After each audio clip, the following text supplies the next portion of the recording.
Ernabel, ang baho na nga sa bahay natin. 3 tubol pa ang idadagdag mo, di ba? Sabi ko sa'yo, tayo lang dalawa. Ayoko ng tae. Tubulito, tubol mo sila, sa'yo sila galing. Mga tubol ko, huwag kayo mag-alala. Mamahalin at aalagaan ko kayo kahit ayaw kayo ng ama nyo. Ibibigay ko ang lahat ng pagmamahal na kaya ko. Ang cute naman ng mga tubol ko. Sana lumaki kayo ng malusog at mabuting tubol. Aalagaan kayo mabuti ni Mama. Ang sangsang na naman ng bahay. Ang dami kasi tae sa bahay ko. Buhay na to. Gusto ko ako lang at si Ernabel. Kaso dumating pa mga tubol. Ernabel, may pagkain na ba tayo? Maghain ka na.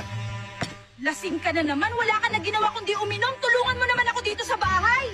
Bakit kaya lagi na lang nag-aaway sa mami at daddy? Tayo ba may kasalanan? Eh baby pa tayo, wag na lang natin pansinin. Ang saya naman ito, Tubo Berde. Oo nga, Tubulao.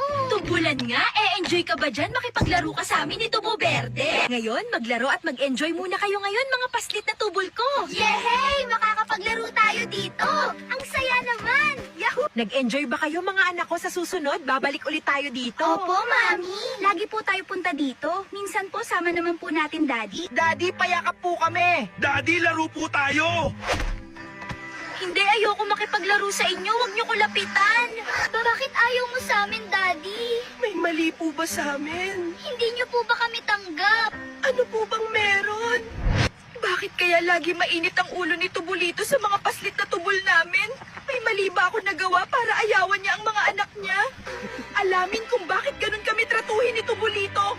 I-like, share at